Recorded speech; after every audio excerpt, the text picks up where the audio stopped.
Well, this is a different Easter. It's an Easter like none other.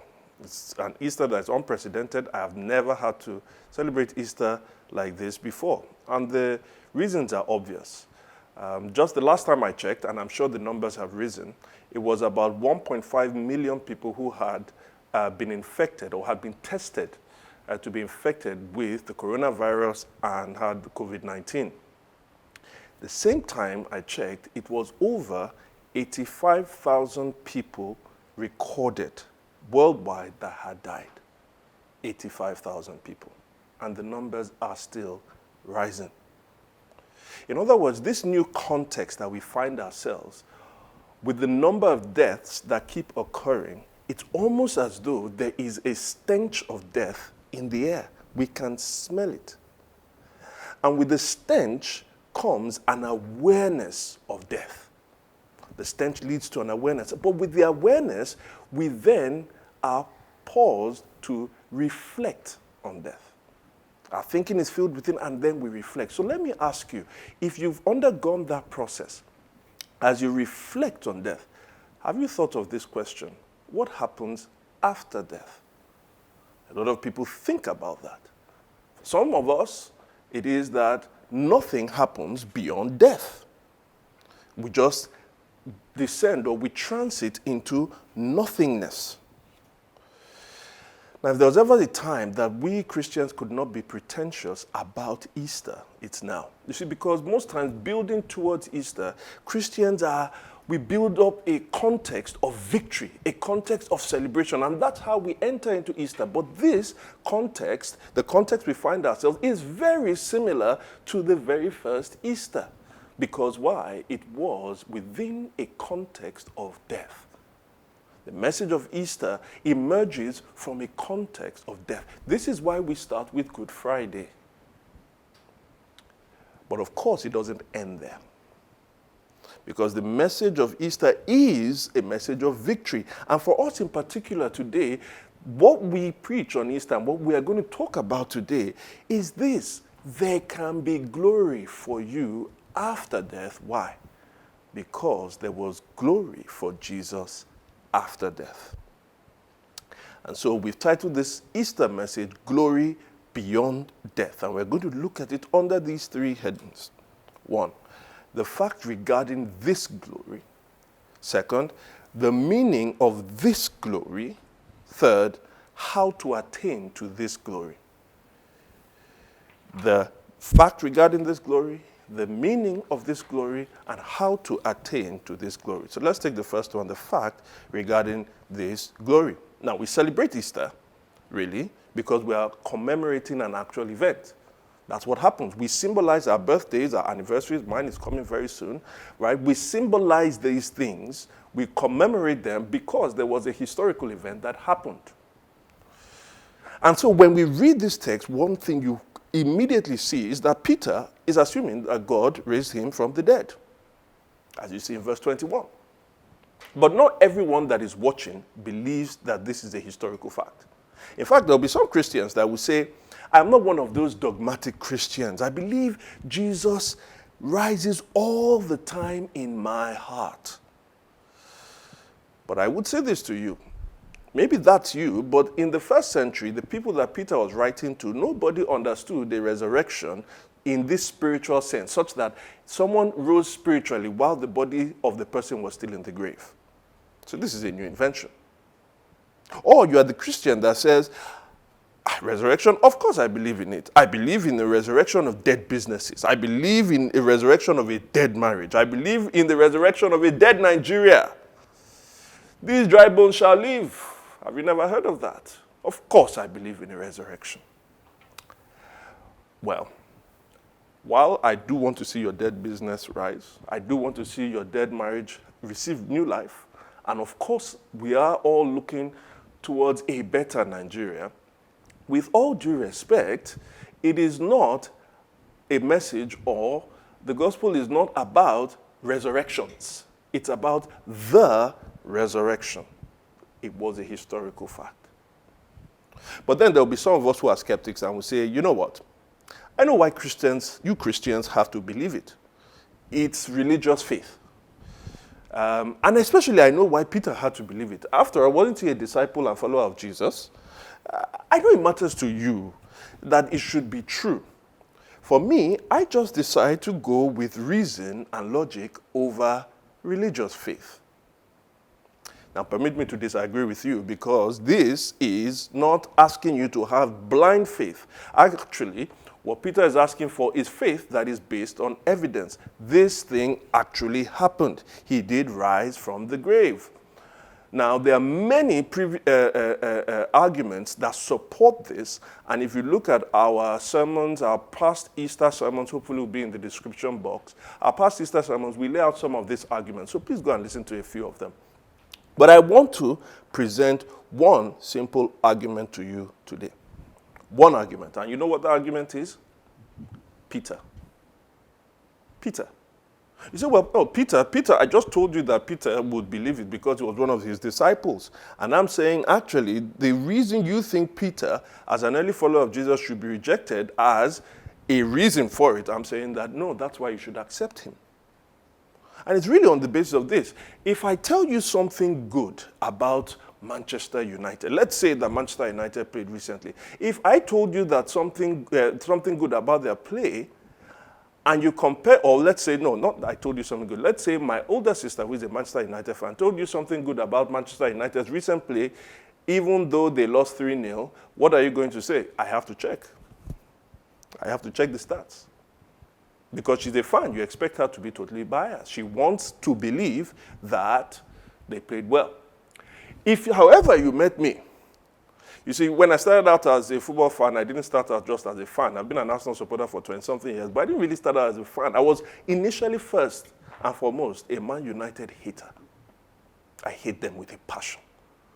So if I have to admit to you, for instance, that the Manchester United teams of 99 to 2000, I know the treble winning team was 98-99, but the 2000 to 99-2000 and 2000-2001, that they were really good, you almost don't need to check. Because I didn't want that to be the case. It just happened to be the case. You see, Peter's credibility is going to be built on the fact that he hated the idea of the resurrection. He didn't want it to happen. Now, for us to establish that, we do need to look at Peter's history with Jesus Christ. And the best place to look at it is in one of the historical accounts of Jesus Christ. Ministry, his life and his ministry. And this one we're going to look at is through a few passages through the Gospel of Mark. Why Mark? Because Mark was the earliest of them all, and Mark was the spiritual son and companion of Peter. In other words, most scholars will believe definitely that the main source and inspiration behind the Gospel of Mark was Peter himself. So, let's see. So the first time we find Peter in the Gospel of Mark is in Mark 1:16-18. Jesus Christ has just been, he's just started his ministry. He's about to start his ministry. He needs people to come with him. And in 16-18, he finds Simon or Peter, later he's Simon, Peter, or Cephas, same person. He finds him and Andrew, his brother, around the sea. They are fishermen. And Jesus told them that they should come, follow him, and it says that at once they left their nets and followed him. This is the beginning of Peter with Jesus Christ. And so Peter, in this insignificant fisherman trade, we don't even know whether he was a very good fisherman. Chances are he probably was just an average guy just trying to make it. He wasn't controlling ports. He didn't have this logistical fisherman business where he had many people in his employ catching and then many people supplying. No. He was just an ordinary fisherman. And so when he meets this Jesus Christ and says, follow him, he's like, this guy is remarkable. Oh. This guy is remarkable. He actually has miraculous powers. Peter was fascinated by the miracles, the displays of power of Jesus Christ, the authority of his teaching. And at some point, Peter started to think, oh, my career with this guy, if I stick with this guy, things can go well for me. So Peter started dreaming, he started having hopes. He started listening more and more to the things that Jesus was saying about himself. Because all the while Peter is saying, forget that insignificant fishing trade. I am about to blow.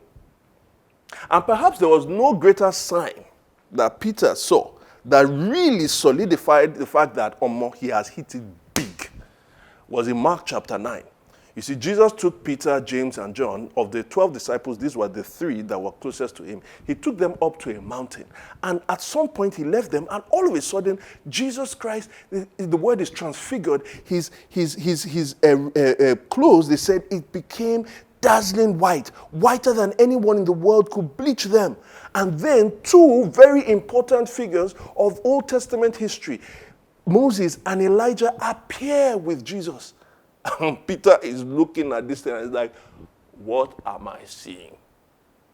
Elijah and Moses. And I know sometimes when we are, you meet a star or you see something dazzling, the best thing for you is to keep quiet. Peter did not. Peter then said, Lord, I have a suggestion. Why don't we build 3 shelters for you, Moses, and Elijah? Now remember I said that he's the inspiration behind the writing of Mark. Mark said that he said that because they were frightened. But Luke, who doesn't have that kind of connection to Peter, just said he did not know what he was saying. Peter thought, man, I have blown. This thing he records in his second letter in chapter 1, 2 Peter 1, this transfiguration moment. And so all of these things started to build into Peter's head that Jesus was this prophesied Messiah. So when Jesus asked Peter in Mark 8:29, what about you? When all these people are saying, I am Elijah or I am John the Baptist that has been raised back to life, who do you say I am? Peter answered, you are the Messiah. And with this, he had expectations that Jesus was the one who was going to come and conquer, almost like a military general that was going to conquer the Roman Empire and free Israel.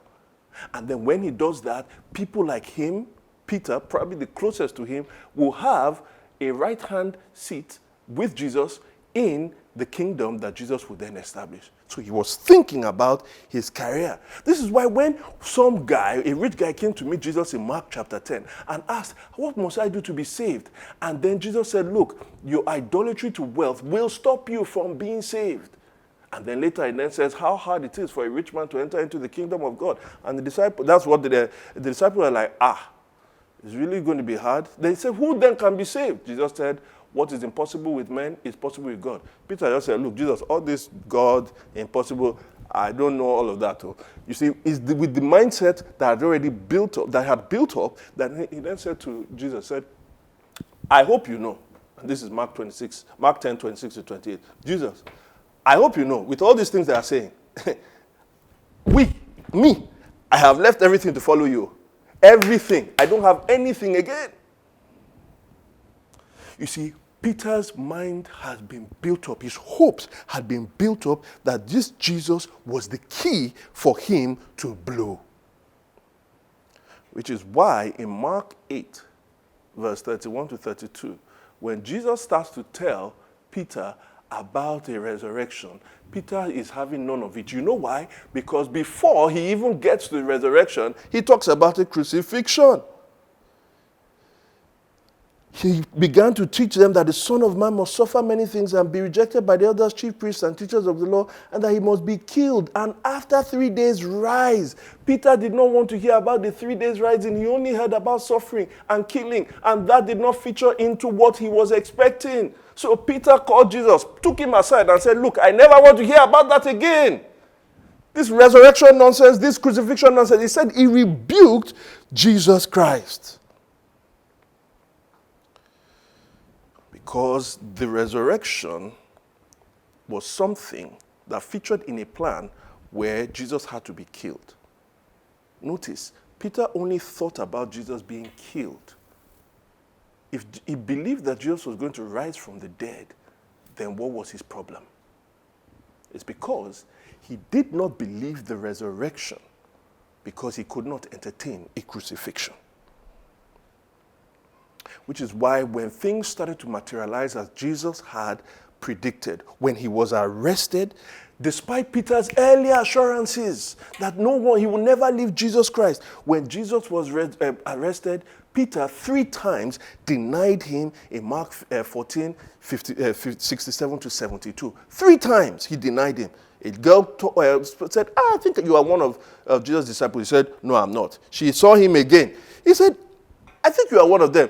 He said, I'm not. Then later, some other men now said, you are surely one of them. You know what Peter started to do? He started to call down curses upon, like, if I am lying about this thing, let Shokono boom, let Amadioha pour fire upon me. Let thunder fire me. Peter said all of that. The Peter that said, I will never deny you. The Peter that was supposedly his disciple. When Jesus was about to go to the cross, Peter jackpot. That Peter is the one who we say had to believe in the resurrection. It's so bad that on the morning when the resurrection reportedly happened, it wasn't Peter that was there, it was women that went to, and it's not like the women believed Jesus was going to rise from there, because they went to embalm his body with spices and all of those things. When the women got there and didn't find him there, and they saw angels and they told them Jesus had been risen, when they came back, and here we look at Luke 24, 9 to 12. When they came back to tell the disciples about it, they doubted. Though Peter actually ran to the tomb, Peter himself, the Bible says, was still wondering to himself what had happened. He wasn't elated, exactly just as Jesus said. This Peter was doubting. This Peter did not want to entertain the thought of a resurrection because it involved a crucifixion. And if he believed the resurrection, he would not have bothered about the crucifixion. And so, we still say, it's a hoax. It's a hoax. See, if this thing were a hoax, one of the things we have to consider is that Peter and the story of the resurrection would have been presented in a better light. Peter, were it a hoax, this person with an inordinate ambition, this doubter, this person who was denying his master, would have been, all these things about Peter would have been excluded. Why were they included? Because it was what happened. It was true. That's exactly what happened. Were it a hoax, then it would have been Peter, not the women whose testimonies, by the way, at that time was not admissible in court. If a woman was a witness to something and they put it in court, it wasn't admissible. Why was it the women that were the ones that were the first people at the tomb? Were this a hoax that Peter was actually trying to create, to put himself, trying to create so that we could believe? Were this a hoax, then Peter would have put in a better light. It would have been Peter, not the women, that would have found out about Jesus' resurrection. Peter would have been waiting at the tomb, not somewhere else hiding. And even after being told, he was still wondering about the thing.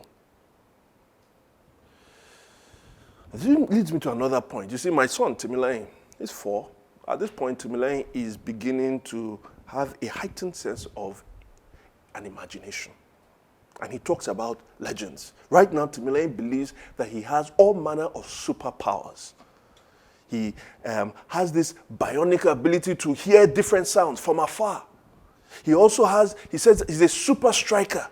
And then he also has super strength. He's able to move very quickly. He also has teleporting abilities. And because of that, according to the parenting skills that I have learned so ruthlessly from the Bible, I have bought into it. Why? Because if you have super strength, I tell Timileyin, you should be able to finish your food. Timileyin has started to believe in legends. And what do legends do? Legends always build up. They always make things bigger than they are.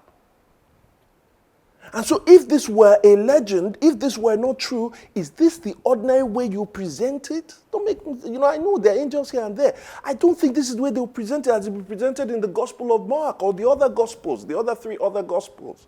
No, I think the way it will be presented is something like we see in the supposed Gospel of Peter. The Gospel of Peter is not one of the authentic Gospels. The Gospel of Peter is a 2nd century book supposedly written by Peter. You know what happens when it comes to the resurrection? In the Gospel of Peter, what happens at the night of the resurrection?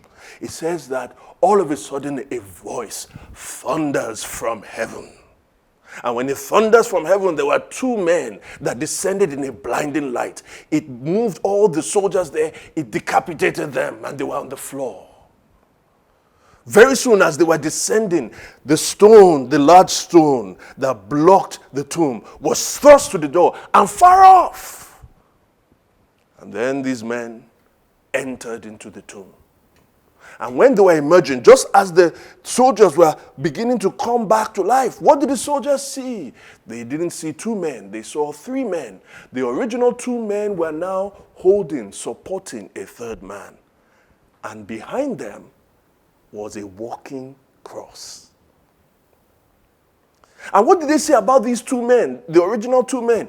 Do you know what happened? Those two men, they had heads that stretched all the way to the clouds. But not to be outdone by them, the third man, the one that rose from the dead, Jesus Christ, his own head stretched beyond the clouds. Oh, this was a magnificent sight. But there was one more scene. The voice in heaven then thundered and asked and said, "Hast thou now made proclamation to them who have fallen asleep?" The men did not answer. Jesus himself did not answer. No, we find out that the walking cross is also a talking cross. The cross said, yes. That is the way to cook up a resurrection story. Not this ordinariness that we find here with women that were just going to embalm someone that was dead, with doubting disciples that had been dispersed. No, because though it was an extraordinary story, an extraordinary event, though there were angels there, truly, the extraordinary, the truth about the resurrection is shown in the fact that the extraordinary event meets us in the ordinariness of our lives. The magnificent plan of God is, it comes together with our mundane plans. You see, Peter's credibility to speak on this is not just that he is a first-hand eyewitness, but it's also because he was not wanting a resurrection.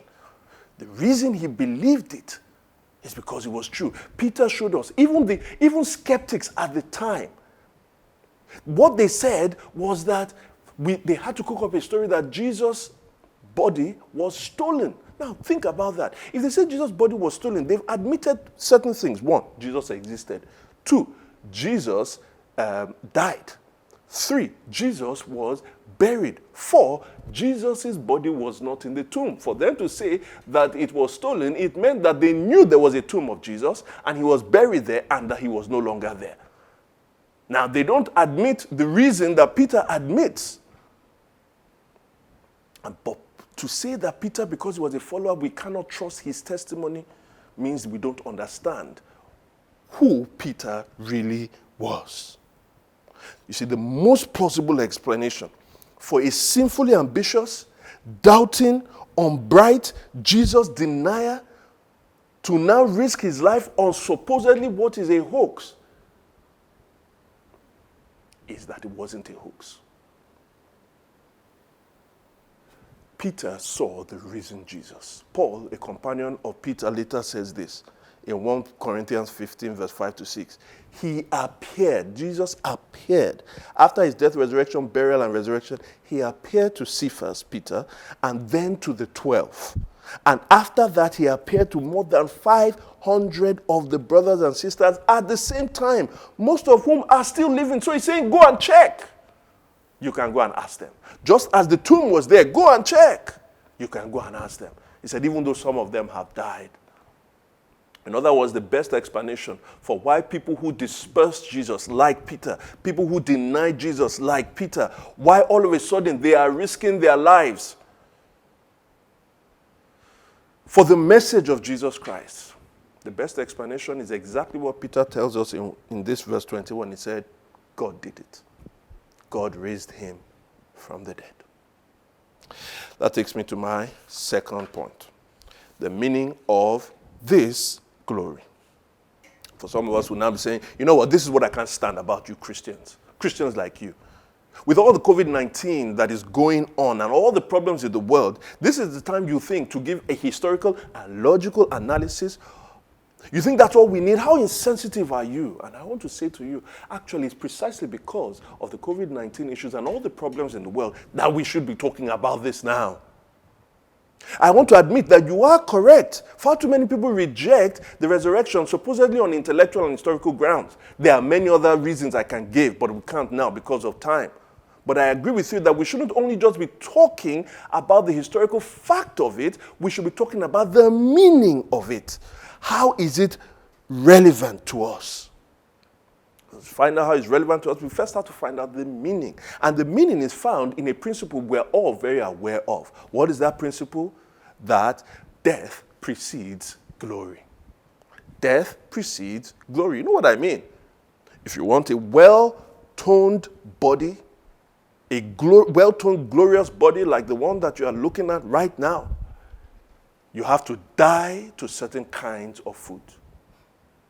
If you want a glorious marriage, you have to die to certain forms of individualism in your life. You are no longer single. If you want a glorious examination score, then you have to die to social media and Netflix binging. Why? Because death always precedes glory. Notice in the text what it says. It says, God raised him from the dead and glorified him. In other words, the first step towards Jesus' glorification was his resurrection from the dead. In other words, that is, as great as Jesus was, and as fascinated as Peter was when he was with him, that life that Jesus lived, as great as it was, there was a glory that he did not possess in that life. John says that in John 17, verse 5. He only received that glory after his death and resurrection. That is, after death and his resurrection, Jesus received a glory. After his death, the resurrection was a gateway into his glory. Jesus was not simply raised back to life, because if he was raised back to life, he will be raised back to that inglorious or less than glorious life that is being spoken about here. No, what Peter is trying to tell us is that Jesus didn't come back to life in the resurrection. Jesus went forth into life, into eternal life. And that is where he was glorified. And it's because of that, because Jesus resurrected and entered into that life, Paul says in Romans 6, verse 9, that for we know that since Christ was raised from the dead, he cannot die again. Death has no longer any mastery over him. To which somebody then says, so how does that connect to us? If it's all about Jesus. And I'm still not sure how this whole thing works. Well, Paul, Peter's friend and companion, gives the whole meaning and some of these connections a thorough treatment in 1 Corinthians chapter 15. You see, how does it connect to us? Well, Paul says in verse 20, in verse 25 to 26, paraphrasing it, Paul says that when Jesus died and rose again, he ascended into heaven, and now he became the king of the world. And in doing this, what he's administering in his kingdom is that he's bringing all his enemies under his footstool. He's going to defeat all evil. And then that the final enemy that will be defeated is death. But notice, it's not death to be defeated for him, because he conquered death in his own death. He's bringing the death of his followers under his footstool. In other words, if you follow Jesus Christ in the same way Jesus Christ rose again from the dead, you also will. So when you read verses 20, 21, 22, 23, 24, he said, look, the sequence of the resurrection is that Christ himself, Jesus Christ himself first, but then those who belong to Jesus when he returns. Because just as in Adam, death came by one man, also eternal life will come by one man, Jesus Christ. The reason Jesus' resurrection is the catalyst, is the thing that triggers and makes possible the resurrection of everyone else that will follow after him. That's the first thing. It matters to you. But then the next thing is, how does it work? And Paul is asked that question in verse 35 of 1 Corinthians 15. But someone will ask, how are the dead raised? With what kind of body will they come? And then Paul, from verse 35 all the way to the end, he gives it a thorough treatment. I'm not going to look at everything, but we'll look at what he says in verses 35 to 37, and then 42 to 44, and 53 to 54. I'm going to be summarizing the thoughts there. Now, I'm not a great farmer. I have done a bit of cutting, a little bit, some weed with cutlass, and it bruised my hands. I think I probably would have been better at the more difficult stuff, not that kind of mundane thing. But here's the thing. Paul is not a good farmer either. But Paul knows something that I know, even though we are not horticulturists, that even you know that is watching that is not a farmer. We know something about if we wanted to harvest apples. How would you harvest an apple? Well, let me tell you 3 things you will not do. You will not sow an apple fruit to reap apple fruit. Won't work. Don't go and plant an apple fruit to reap an apple fruit. You will not sow an apple seed to reap an apple seed. Won't work. And you will not sow an orange seed to reap an apple fruit. Neither of those 3 would work. No, what must you do? Listen very closely to my class. You must sow an apple seed to reap an apple fruit. This is what Paul says in verses 35 to 37. He says this is how the resurrection works. In other words, notice, there is a continuity and there is a discontinuity. Something has to die for something else to emerge. When you sow an apple seed, what does not come out is that same apple seed. When you sow an apple seed, you get apple fruit. Notice the continuity. It is apple seed to apple fruit. Apple to apple. In other words, when the resurrection happens, you in this life will be you in the resurrection life. Jesus, who walked with his disciples, was the same Jesus after his resurrection. Point 1 of how it works. But the second thing is the discontinuity.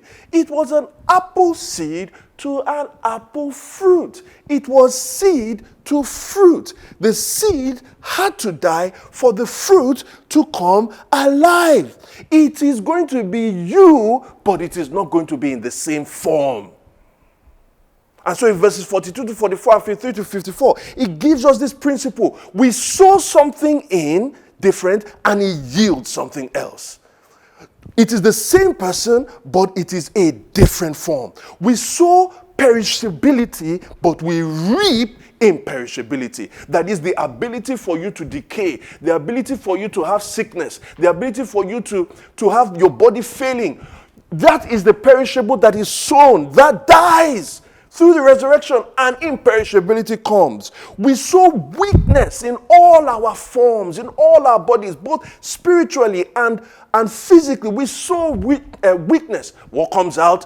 Power. We sow mortality, but what do we get? Immortality. You will never die again. We sow natural. It's a natural body, but now it is a body made by the Holy Spirit. And so the summary of it all is that it is sown in dishonor, but it is raised in glory. There is a glory beyond the resurrection. However we die, listen folks, Jesus' resurrection means that death is not the gateway into nothingness. It is not a gateway into insignificance, but rather it is a gateway into glory. It opens us up into a far more significant life than this one can ever give us. Because of the resurrection, you don't have to feel like your disappointing career in this life has won. There is a resurrection. You don't have to feel like COVID-19 that is taking so many people's lives has won.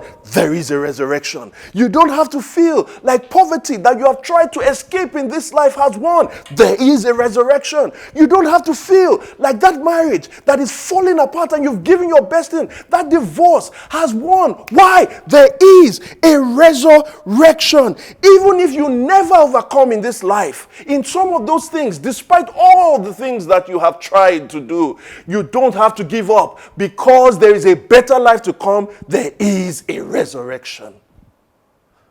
Which is why Paul says that if in this life alone we have Christ Jesus as our hope, we are of most men to be pitied. No matter what you think you are victorious in this life, there is always a disappointment lurking behind. And even if you've achieved all your life and everything you've had was wonderful, when you die, what happens? It's all gone. But Paul tells the Christians in Thessalonica, when we mourn for those who are asleep in Christ, let us not mourn as those who do not have hope. We have a hope. There is a resurrection. This is not saying that we should not try and strive to work hard to achieve our dreams. It is not saying we should not take precautions. It's not saying we should not live a healthy life. We are saying you must do all of these things. God cares about your body. He cares about your mind. So you do those things. But nonetheless, we don't do them as though they ultimately will give us what we want. No, there is a resurrection. And Jesus' resurrection means you can partake of that resurrection on one condition. That brings me to my final point. How to attain to this glory. Imagine you are Peter. You put your trust in no one but yourself. Remember what he said to Jesus? He says, if all leave you, I will never leave you. Not only have you put your trust in no one but yourself, you've also put all your hope in a certain expectation, a certain dream. He told Jesus, we have left all to follow you. I've left all to follow you. We must conquer Rome together. And then what happens? Self-disappointment comes because you are not as trustworthy as you thought you were. You denied Jesus. You ran away like Peter did. Or your expectations of the life that you hope for is then dashed. What will you do? Despair? Not live? Take your life? Maybe now trust someone else entirely, or put your hope in another failing dream. If you ask Peter what he learned, he will say this, as he says in verse 21, don't put your hope and your trust in yourself.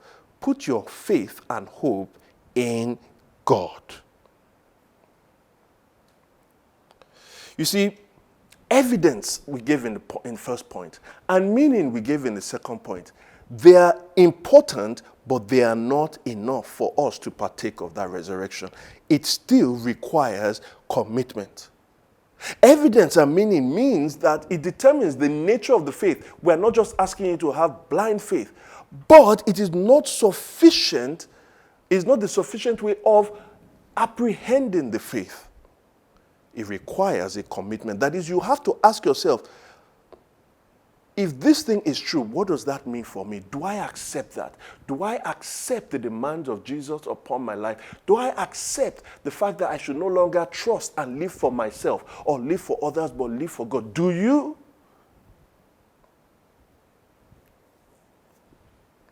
Because why would you continue to trust yourself for other people? I mean, for instance, our hopes and our plans for most of us are now crumbling because COVID-19 was not planned for. But as we see in verse 20, where he says he was chosen before the creation of the world, but was revealed in these last times for your sake, God's plan for your eventual resurrection has not been hindered one bit by COVID-19. It is on its scheduled timetable because it began before the world was created. You are not an afterthought. So put your faith and your hope in God. Somebody will say, what does that look like? In a world still filled with so much uncertainty, especially a world where I can see all the problems around me, but I cannot see God, neither can I see Jesus. Well, as some of the people in City Church know, though my title is the lead pastor of this church, the title I like the most, some of you are already saying it, is what?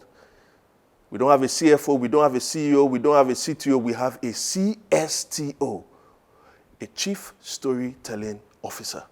Welcome to my story. Story.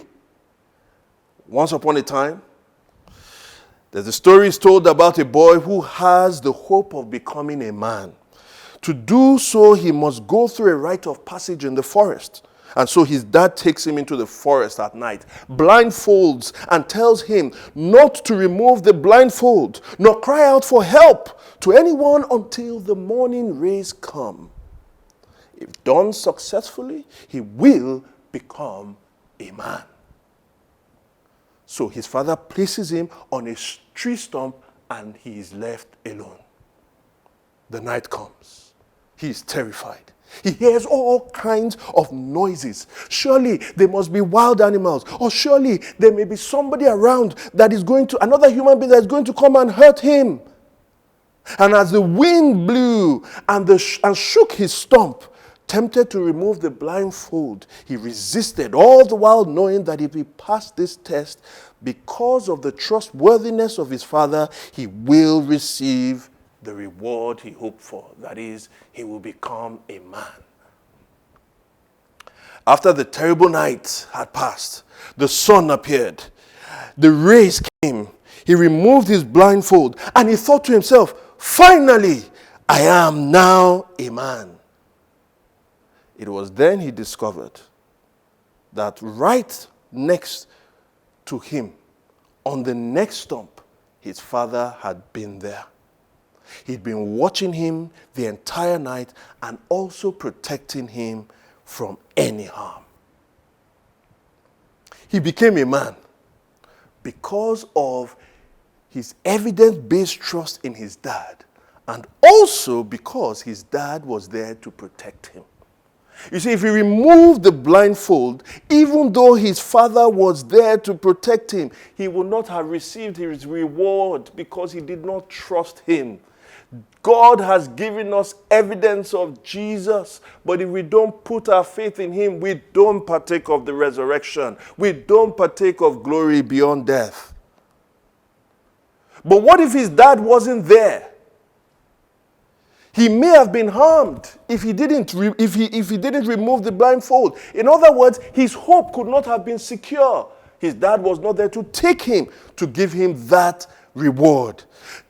But God that raised Jesus from the dead is the God that is watching over you. When Peter says, put your trust in him, he's not just saying he has shown you Jesus has risen from the dead. He's saying the plan that he started from the beginning of the world, that he will bring to the end of the world, despite giving you Jesus as the evidence that this thing will happen, he is always watching over you. I will not leave you nor forsake you, he says.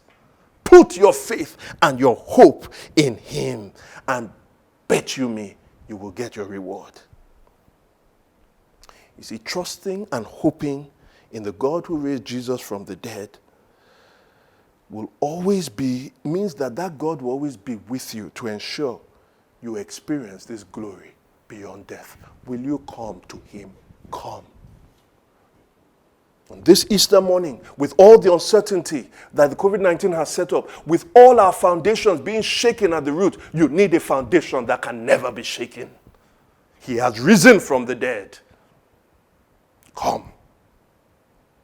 And for those of us who are Christians, but have never had this centrality of the gospel in our lives, and so our hearts are quaking for fear, We are like Peter, who starts to disbelieve Jesus. When Jesus calls him out on a sea, as Jesus is walking on the sea, he looks at Jesus. When Jesus tells him to come, each time he looks at Jesus, he's walking on water. The moment he looks at the winds and the waves, he starts to sink. The moment you are being filled with the news all around, now your hearts are quaking for fear, because the things that you love for in this world, the things that you live for the most and you love the most in this world, are now being threatened. It is not that you have to then say, how can I secure them? It is turn your eyes back to the thing that is most secure.